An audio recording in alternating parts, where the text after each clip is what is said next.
पिला माने आज आम आलोचना करवा तुम जो +3 5th सेमिस्टर जो प्रोजेक्ट अच्छी पेपर 11 आउ 12 रे तो प्रोजेक्ट तुम्हें माने किपरि करि परिबो ता संबंधी तथ्य आम आलोचना करवा। तो तुमको टॉपिक दिया जिवो कॉलेज रे तुम को टॉपिक को लेकिन प्रोजेक्ट करिवो जेमति कि एठी हेछि रक्तमाटी नाटक रे सामाजिक चरित्र और चित्रण। सेकंड पेज को जिबा रक्तमाटी नाटकर सामाजिक चरित्र चित्रण एमती करागला।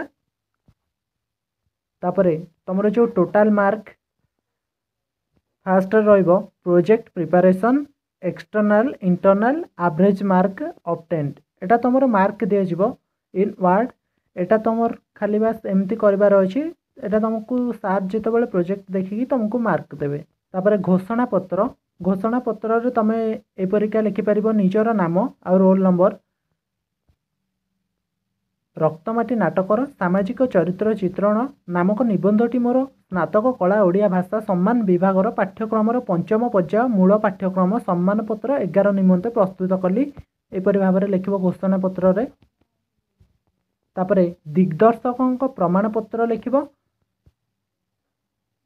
रक्तमाटी नाटकर सामाजिक चरित्र चित्रण मोर प्रत्यक्ष तत्वावधान रे प्रस्तुत होई अछि। या तांकर ओडिया सम्मान कला पाठ्यक्रम स्वाधीन गवेषणा प्रस्तुत कृति एवं यही प्रकल्पर कौनसी अंश यही शीर्षक तुम कॉलेज ना लिखिबो किंबा अन्य विश्वविद्यालय रे कौनसी उपाधि निमित्त व्यवहृत होई नाही। गवेषकंकर यही प्रकल्पटी निजस्व और अस्मिता और प्रज्ञार परिचयक स्वाक्षर पर्यवेक्षर स्नातकोत्तर ओडिया विभाग। तापरे कृतज्ञता रे लिखिबो ए प्रकल्प प्रस्तुत क्षेत्र रे आकुंठ साहाय्य एवं प्रेरणा जोगाइथिबा मोर दिग्दर्शक अध्यापक जो पेपर प्रोजेक्ट जो सारंकर करिवार थिबो तांको नाम लिखिबो और विभागर समस्त अध्यापिका अध्यापक मानक निकट रे प्रकल्प निमंते पुस्तक और पोथी जोगाउथिबा तुम कॉलेज रो ना एवं प्रकल्प प्रस्तुति कार्यक्रम को त्वरान्वित करिथिबा मोर परिवार सांग सहपाठी को निकट रे मु सांग सहपाठी को निकट रे मु मोर हृदयर निवृत्त कोणरू कृतज्ञता अर्पण करूछि। तापरे तुम सूचीपत्र दब सूचीपत्र जमिति क्रमिक नंबर आ विषय लिखिल पृष्ठा डाहाण पटे लिखिबो जेमति नाटक रक्तमाटी जेहेतु गोटे नाटक प्रथमे नाटक विषय लिखिबा पई पड़िबो। तापरे कविंकर परिचय ग्रंथावली तुम केतेरु केते पेज भितर लिखिल ता पृष्ठा रे दब। रक्तमाटी नाटकर विषय वस्तु तापरे रक्तमाटी नाटकर चरित्र चित्रण उपसंहार लास्ट रे सहायक ग्रंथसूची। नाटक विषय लिखिबो नाटक शब्दटी नट धातु उत्पन्न होइछि। नट माने नाचिबा एवं इंग्रजी रे हेकु ड्रामा कुहा जाय। ए शब्दटी मध्ये ग्रीक ड्रामा शब्द रु आसीछि एवं एहार अर्थ अनुकरण करिबा दर्शकों को आनंद प्रदान करिबा। भारतीय नाटकर सृष्टि संबंध में एक सुंदर पौराणिक आख्यान वर्णिता दिने इंद्र और अन्य देवता गण ब्रह्मा को कहले जे तांको द्वारा रचित चारि वेद केवल द्विज मानकर साधना रे होइथिबारु शूद्र माने सेतिरे वंचित एणु सेमानंकु अनुरोध करी कहले जे से एपरि एक वेद रचना करबा को जहा आखि रे देखि हबो और कान रे सुनी हबो एवं सबु जातिर लोकन को आमोदित करि परिबो। एपरि भाबरे तमे नाटक विषय रे लिखि परिबो। तापर कविंको परिचय दब। रक्तमाटी नाटकर स्रष्टा होइचंती कालीचरण पट्टनायक। 1897 डिसेम्बर मास 23 तारिख रे जन्म ग्रहण करथिले। तांको पितामह निमाई चरण और माता राधामाली तांकर जन्मस्थान बांकी होइथिले मध्य से विडंबा ठाने बसवास करुथिले। कवि परिचय देला परे तांकर जो कृतित्व अछि से कौन लिखिथिले से गुडिक मध्य सूचना दब। रक्तमाटी नाटकर विषय वस्तु प्रवेश करिबो। रक्तमाटी नाटकटी आमर सामाजिक राजनैतिक विवर्तनर आउ एक संधि क्षण रे लेखा होइतिला। भारतवर्ष स्वाधीन होबार गोटे मास परे ए नाटकटी लेखा जाइछि। ए नाटक रे 5 अंक को नै गठित। गांधीवाद सामंतवाद जमीदार मानक कार्यकलाप नीति को नै उक्त नाटकटी रचित।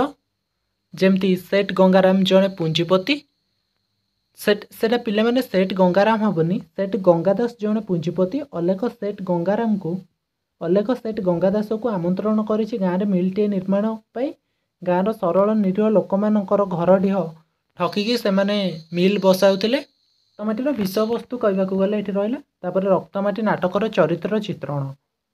ରକ୍ତମାଟିର ଚରିତ୍ର ଗୁଡ଼ିକ ଆମର ବାସ୍ତବ ଜୀବନରୁ ସଂଗୃହୀତ ଏବଂ ନାଟ୍ୟ କାହାଣୀର ଗତିବେଗ ସଞ୍ଚାରିତ କରିବା ଦିଗରେ ସେମାନଙ୍କ ଭୂମିକା ନିହିତ।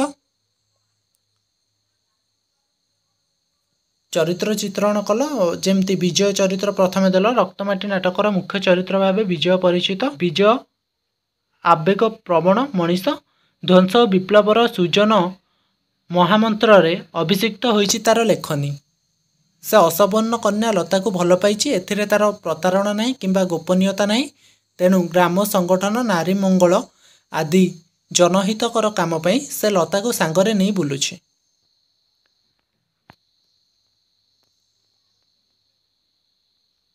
ଏପରି ଭାବେ ବିଜୟ ଚରିତ୍ର ଆମେ ଚିତ୍ରଣ କଲ। ତାପରେ ସେଠ୍ ଗଙ୍ଗା ଦାସ ଚରିତ୍ର ଚିତ୍ରଣ କରିବ। ସେଠ୍ ଗଙ୍ଗା ଦାସ ପୁଞ୍ଜିପତି, ଯିଏକି ସ୍ଥାନୀୟ ନୁହଁ, ବାହାରୁ ଆସିଥିବା, ଅର୍ଥାତ୍ ବାହାରୁ ଆସିଥିଲେ ସେଠ୍ ଗଙ୍ଗା ଦାସ। ସେହି ସ୍ଥାନରେ ସେ ରହୁଥିଲେ। କୌଶଳରେ ଜନମୁଖ ଖବରକାଗଜର ସମ୍ପାଦକ ଛବିଲାଲ ବାବୁକୁ ନିଜ ସପକ୍ଷକୁ ଆଣିଥିଲେ। ଆଉ ତାଙ୍କର ଯେଉଁ ଅଲେଖ ଥିଲା, ଯେଉଁ ଗୁମାସ୍ତା, ସେ ତାଙ୍କୁ ସହଯୋଗ କରୁଥିଲା।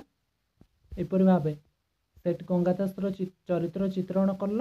ତାପରେ ଅଲେଖ ଗୁମାସ୍ତା ଚରିତ୍ର ଚିତ୍ରଣ କରିବ। ତାପରେ ରାମ ପ୍ରଧାନର ଚରିତ୍ର ଚିତ୍ରଣ କରିବ। ତାପରେ ଚୌଧୁରୀ କିପରି ଲୋକ ଥିଲା ତାର ଚରିତ୍ର ମଧ୍ୟ ଚିତ୍ରଣ କରିବ। ରକ୍ତମାଟି ନାଟକରେ ନାରୀ ଚରିତ୍ରର ବହୁଳତା ରକ୍ତମାଟିରେ ନାହିଁ। ନାଟକରେ ଏଥିରେ 4 ଗୋଟି ନାରୀ ଚରିତ୍ରର ସଂଯୋଜନା କରିଛନ୍ତି। ସେଗୁଡ଼ିକ ମଧ୍ୟରୁ ଲତାକୁ ଛାଡ଼ିଦେଲେ ଆଉ ନାରୀ ଚରିତ୍ର ଯଥା ଆଶା, ଲତା ବୋଉ, କୁଲିରମଣି ପ୍ରଭୃତି ନାରୀ ଚରିତ୍ର ଗୁଡ଼ିକ ଭୂମିକା ନାଟକରେ ଗୌଣ। ବିଜୟ ଓ ଲତାର ପ୍ରେମ ଓ ପ୍ରଣୟର ଏକ ସାମନ୍ତରାଳ ପରିକଳ୍ପନା ନାଟକର ଆଶା ଓ ବିଜୟ ବଡ଼ ଭାଇ ନିରଞ୍ଜନ ମଧ୍ୟରେ କରିଛନ୍ତି। ତାପରେ ଉପସଂହାର ଦେବ। ନାଟକ ଏକ ଲୋକାଭିମୁଖ କଳା। ମନୋରଞ୍ଜନ ମାଧ୍ୟମ ଦେଇ ଜନସମୂହକୁ ସାମାଜିକ ସ୍ଥିତାବସ୍ଥାର ବାସ୍ତବ ରୂପରେଖ ସମ୍ପର୍କରେ ଅବଗତ କରାଇବା ହେଉଛି ନାଟ୍ୟକାରର ମୌଳିକ କର୍ମ। ଏପରି ଭାବେ ଉପସଂହାର ଦେଲ। ତାପରେ ସହାୟକ ଗ୍ରନ୍ଥସୂଚୀ, ଏଥିରେ ଆଡ଼୍ ନାହିଁ, ତମେ ସେଗୁଡ଼ା ଆଡ଼୍ କରିବ। ସହାୟକ ଗ୍ରନ୍ଥସୂଚୀ ପେପର 12 ପ୍ରୋଜେକ୍ଟ ପେପର 11 ପରୀକ୍ଷା ହିଁ କରିବ। ସେଟା ହେଉଛି ନାଟକ, ଏଟା ଉପନ୍ୟାସ। ଯେମିତି ଦାନାପାଣି ଉପନ୍ୟାସର ସାମାଜିକ ଚରିତ୍ର ଚିତ୍ରଣ। ତାପରେ ଟୋଟାଲ ମାର୍କ ଆଡ଼୍ କଲ, ଯେମିତି project preparation, presentation, viva voce, external internal, average mark obtained, ଏପରି ଭାବରେ କଲ। ତାପରେ ଘୋଷଣାପତ୍ର ଆଡ଼୍ କରିଲ। ଦିଗ୍ଦର୍ଶକଙ୍କ ପ୍ରମାଣପତ୍ର ବି ଆଡ଼୍ କରିବ। ତାପରେ କୃତଜ୍ଞତା, ତାପରେ ସୂଚୀପତ୍ର, ସଂକ୍ଷିପ୍ତ ବିବରଣୀ, ଉପନ୍ୟାସ ଓ ତାର ଶ୍ରେଣୀ ବିଭାଗ, କବିଙ୍କ ପରିଚୟ, ରଚନାବଳୀ, ଉପନ୍ୟାସର ବିଷୟବସ୍ତୁ, ଚରିତ୍ର ଓ ଚିତ୍ରଣ, ଉପସଂହାର, ସହାୟକ ଗ୍ରନ୍ଥସୂଚୀ। ଫାଷ୍ଟ ସଂକ୍ଷିପ୍ତ ବିବରଣୀ ଦେଲ। ସାହିତ୍ୟ ଓ ସମାଜ ପରସ୍ପର ସହିତ ଅଙ୍ଗାଙ୍ଗୀ ଭାବେ ଜଡ଼ିତ। ସାହିତ୍ୟ ସମାଜର ନିଚ୍ଛକ ପ୍ରତିଛବି ପ୍ରତିଫଳିତ ହୋଇଥାଏ ସାହିତ୍ୟ ମାଧ୍ୟମରେ। ଯୁଗ ସହ ତାଳ ଦେଇ ସାହିତ୍ୟର ଧାରା ପରିବର୍ତ୍ତନ ହୋଇଆସିଛି। ସାହିତ୍ୟ ବିଭିନ୍ନ ବିଭାଗ ମଧ୍ୟରୁ ଉପନ୍ୟାସରେ ସମାଜର ଯାବତୀୟ ପ୍ରସଙ୍ଗ ସ୍ଥାନ ଲାଭ କରିଥାଏ। ତାପରେ ଉପନ୍ୟାସ ବିଷୟରେ ଲେଖିଲ। ଇଂରାଜୀ ଭାଷାରେ ଏହାକୁ ନଭେଲ କୁହାଯାଏ। ଓଡ଼ିଆ ଓ ବଙ୍ଗଳା ଭାଷାରେ ତାହାକୁ ଉପନ୍ୟାସ ବୋଲି କୁହାଯାଏ। ତାପରେ ଉପନ୍ୟାସର ଶ୍ରେଣୀ ବିଭାଗ ଲେଖିଲ। କବିଙ୍କ ପରିଚୟ, ଗୋପୀନାଥ ମହାନ୍ତିଙ୍କ ରଚନାବଳୀ। ତାପରେ ଦାନାପାଣି ଉପନ୍ୟାସର ବିଷୟବସ୍ତୁ ଲେଖିଲ।